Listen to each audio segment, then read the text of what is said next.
amores, tudo bom? Que saudade que eu tô de vocês. Eu sei que vocês devem estar em casa também cheios de vontade de ir pra rua, de passear, de ir pra um shopping. Mas esse é o momento da gente ficar em casa, da gente se resguardar, para daqui a pouco tudo isso passar e a gente voltar à nossa vida normal. Mas eu tô feliz de poder fazer essa videoaula pra vocês, porque vai ser muito maneira. Bom, hoje nós vamos começar com o conteúdo do livro, né? Semana passada eu acho que vocês já devem ter recebido alguma atividade aí pra fazer sobre o conteúdo que a gente tava vendo na sala de aula, que a gente fez no caderno, das folhas que eu dei, mas agora o conteúdo é diferente, né, do livro. Então nós vamos começar. E eu sei que vocês vão gostar pra caramba, porque é novidade, né? E assim, conteúdo que vai cair no vestibular, vai cair no Enem. Então tem que, ó, ficar ligado, tá? Nós vamos começar hoje falando sobre o conceito de Estado. Estado com E maiúsculo. Não é Estado com E, né? Estado do Rio de Janeiro, Estado da Paraíba. Não, Estado com E maiúsculo tem o sentido de nação, né? Então, o Estado brasileiro é a nossa nação, representa o nosso país. O que é o Estado americano, né? Ou o Estado estadunidense, como a gente também costuma chamar. É um outro país, uma outra nação. E por que cada um é reconhecido como Estado? Quais as características de um Estado? É isso que nós vamos ver hoje e vamos conhecer os três grandes nomes da sociologia, os três parceirinhos, os três amigos que são assim os clássicos da teoria. Ih, deu ruim. Da teoria sociológica, tá? Que são Marx, Weber e Durkheim. Vocês não sabem quem são esses caras? Vamos conhecer hoje. Vamos lá. Bom, primeiramente vamos lá discutir o que é Estado, né? Falei pra vocês que Estado é a mesma coisa que nação. Mas quais são as características para eu saber se um lugar é uma nação, se é um Estado, né? Reconhecido como tal. Primeiramente, um Estado é uma instituição, né? Organizada social, política e juridicamente, ou seja, é totalmente legalizado, né? E ele tem base numa lei maior, que é a lei do país, que a gente chama de Constituição. Então, isso é a primeira coisa para você saber se um lugar é uma nação reconhecida. Tem sua própria lei maior, que é a Constituição, é totalmente respaldado juridicamente, tá? A outra característica é se é reconhecida pelo seu povo internamente, né, como uma nação, e se é reconhecida também internacionalmente, né, pela comunidade internacional, se é reconhecida externamente como nação. Isso também é uma outra característica de Estado com E maiúsculo. E a terceira coisa é se essa localidade, esse território, ele exerce soberania sobre esse espaço físico, né, sobre essa geografia ali onde ele está localizado. Porque quando você tem um governo eleito, geralmente, né, os governos das nações são eleitos pelos seus cidadãos, ele tem o poder, ou seja, ele é soberano, ninguém discute com ele dentro daquele território. As regras são feitas para aquele lugar e os outros países, eles não podem muito se interferir, se intrometer dentro das leis do país que é estabelecido, né, da nação, do Estado. Beleza até aí? Bom, algumas outras características que são importantes a gente saber, né?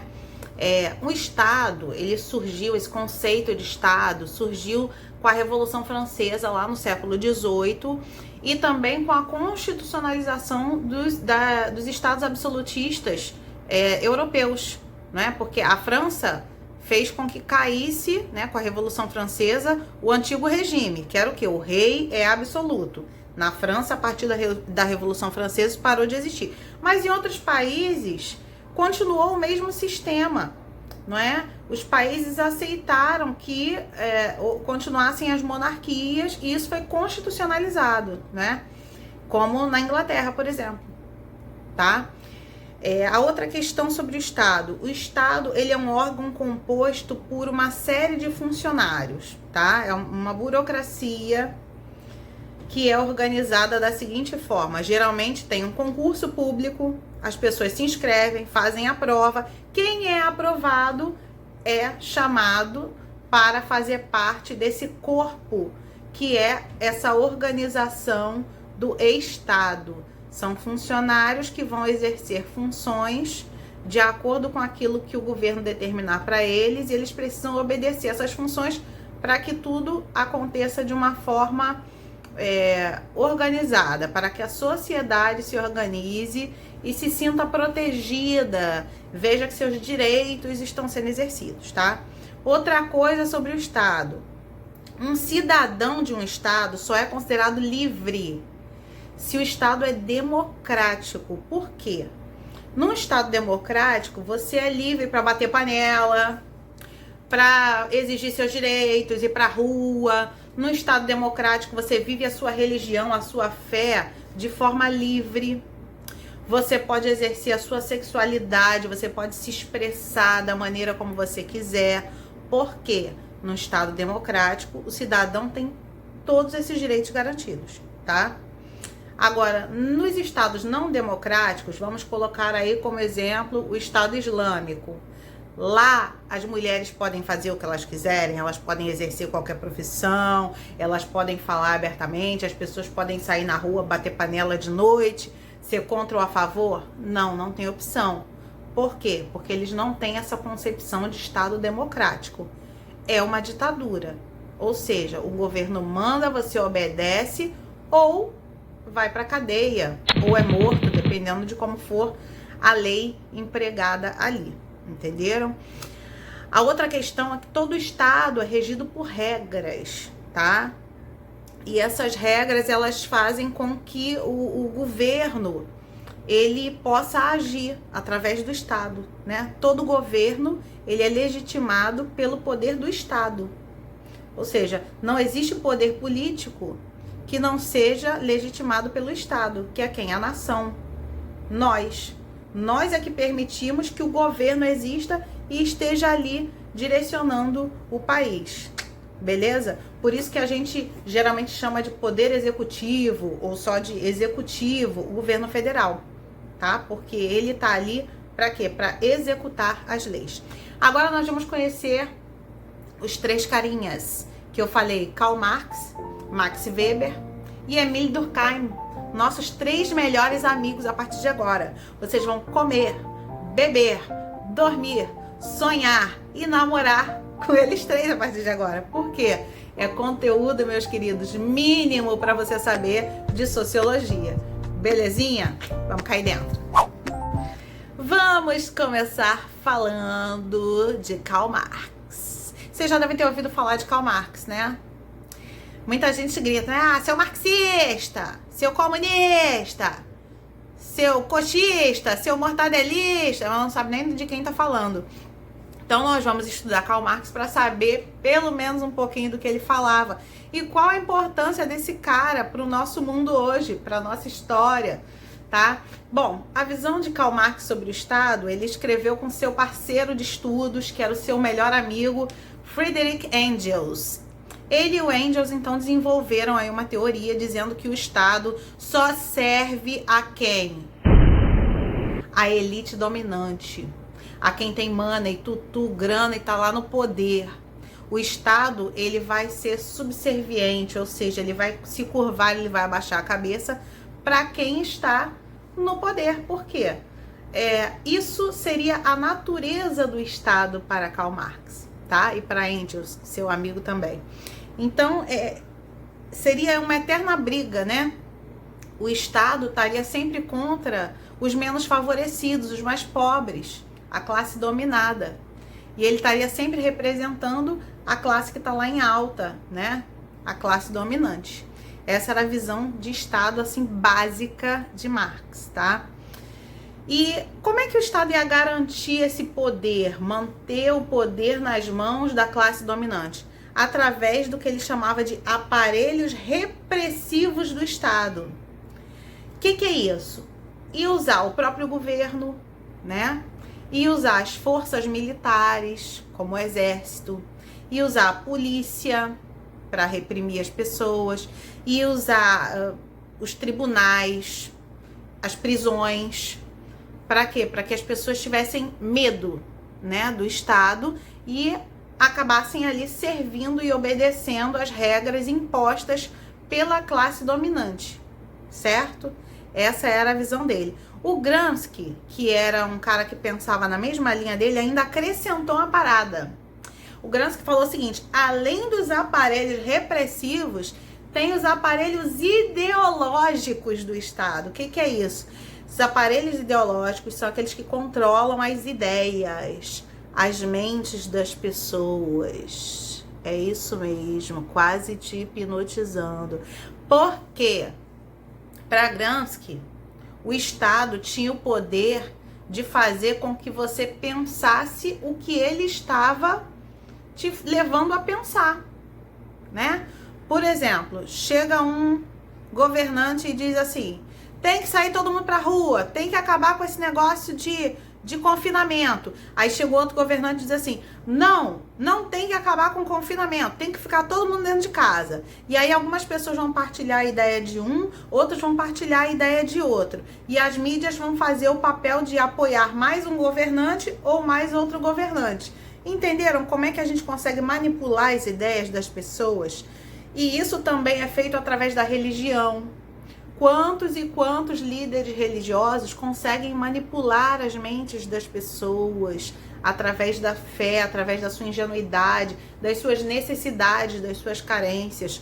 As famílias também são aparelhos que o Estado utiliza para uma ideologia implantada nas mentes das pessoas. As famílias, por exemplo, são mais conservadoras. Então, elas vão educar os filhos, elas vão preparar os filhos de tal maneira que agrade, né, ali a sua concepção de vida, a sua visão de mundo. Outras famílias já são mais abertas, já são mais liberais. E aí, o que elas vão fazer? Vão educar seus filhos de tal forma que contemple ali as suas preferências. Beleza? Isso é um meio também de manipular as mentes. E aí as pessoas acreditam que só existe aquele mundo que está sendo dito ali de acordo com as suas preferências. E que as preferências dos outros são erros, são mentiras.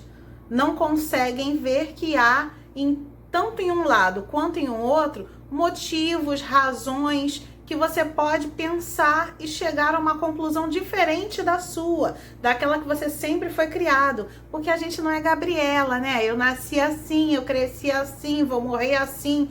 Não, o ser humano pode mudar, inclusive no pensamento. Beleza? Entenderam Karl Marx? Entenderam um pouquinho de como ele vê o Estado?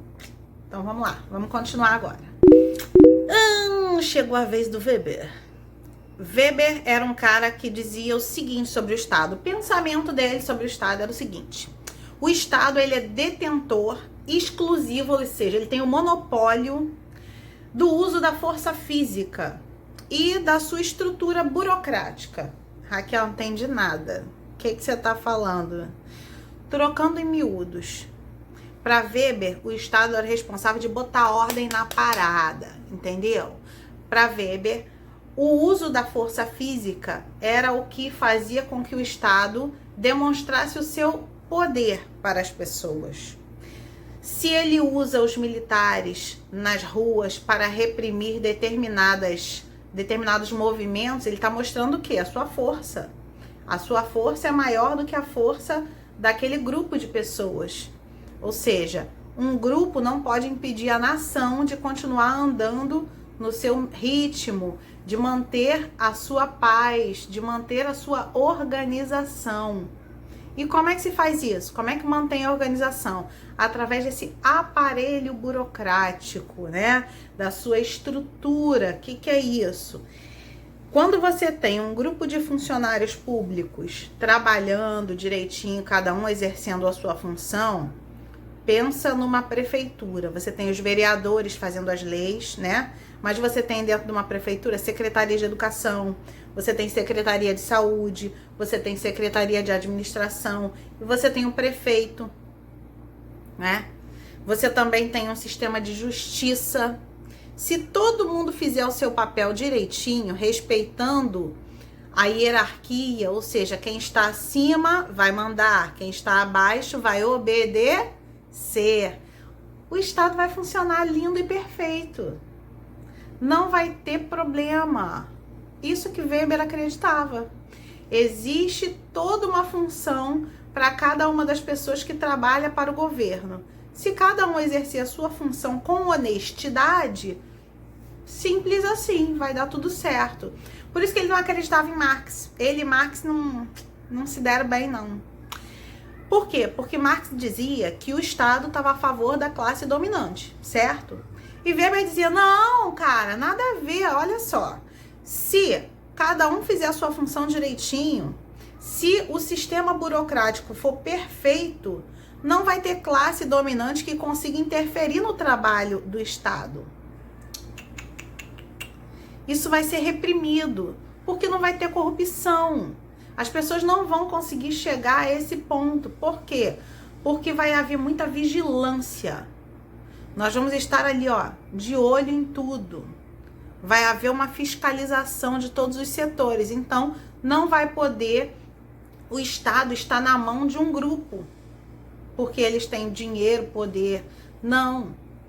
Isso vai ser uma forma de corrupção. Então, isso não vai poder existir. Weber, ele pregava que se essa organização de fato existisse, a classe dominante não ia poder se envolver, não ia chegar ao poder e ia ficar detentora exclusiva, né, ali do poder do Estado. Beleza? Era nisso, basicamente, que Weber acreditava. Entenderam até aí? Foi que foi. Agora o terceiro e último amigo nosso, Durkheim. Durkheim, ele acreditava no Estado da seguinte maneira. Ele achava que o Estado era o protetor, o defensor das pessoas, dos indivíduos. Como assim, Raquel? Ele achava que o Estado era o responsável por manter as liberdades individuais, por garantir que as pessoas tivessem os seus direitos. Ou seja, se você pertence a um grupo e esse grupo está de alguma maneira te oprimindo, te fazendo mal, o Estado tem que interferir e garantir que você tenha uma vida plena de direitos. Vou dar um exemplo. Uma criança está sendo maltratada pela sua família em casa, né? Está sofrendo maus tratos, está totalmente desassistida. O que as pessoas fazem? Denunciam, ligam para o Conselho Tutelar. O Conselho Tutelar vai lá e se ele apura os fatos e for verdade, o que vai acontecer? Ele vai tirar a guarda dessa criança, dessa família, né? A mesma coisa um trabalhador. Vamos dizer que um trabalhador está passando por uma situação no trabalho muito complicada, porque ele está sendo oprimido pelo seu chefe. Ele está trabalhando, não está recebendo, ou ele está trabalhando, mas aumentam a sua carga horária, mas o salário não é compatível, ou ele está sendo humilhado, está sofrendo alguma situação humilhante ali no trabalho, né? O que o Estado precisa fazer? O Estado precisa garantir que esse trabalhador ele possa ter o seu direito de trabalhar em paz, de trabalhar e receber o seu ordenado como devido, de acordo com a lei. Então, se o patrão não está exercendo direitinho a sua função, o Estado vai lá e vai multar, pode fechar a loja, a fábrica, enfim, o tipo de trabalho lá que for. Por quê? Porque o Estado precisa garantir que as pessoas tenham os seus direitos. Isso é a visão de Durkheim. Fácil, simples, objetivo. Ele concordava com Weber no seguinte: essa questão do aparelho burocrático, que ele não chamava de aparelho burocrático, mas ele chamava de corporações, né? Então ele dizia que essas corporações, elas são importantes, né? Por quê? Porque elas vão fazer com que o cidadão, ele receba os seus direitos. Se elas não existirem, eles vão recorrer a quem? Se não existir o Conselho Tutelar, que é uma organização, uma instituição, para quem a pessoa vai recorrer na hora que uma criança estiver sofrendo, né? Se não existir lá, por exemplo, o sindicato, para quem é que o trabalhador vai recorrer, né? Se não existir um Ministério do Trabalho, né? Que é um exemplo melhor. Então as pessoas elas precisam desse aparelho burocrático, ele precisa existir e funcionar bem. Mas para quê?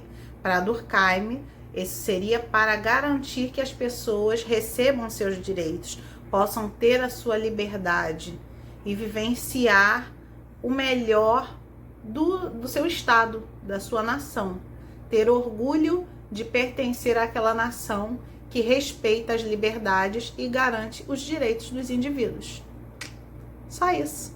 Belezinha. Agora, pra gente se divertir, a gente vai ver um filme. Ui, que delícia! Um filme chamado Inimigo de Estado. Nesse filme, existe aí uma dicotomia, uma guerra entre dois lados. O que é mais importante?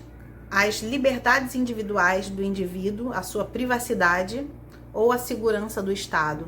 Será que o Estado, a nação, ela tem o poder de invadir a nossa privacidade, de tirar os nossos direitos individuais em nome da segurança de todos?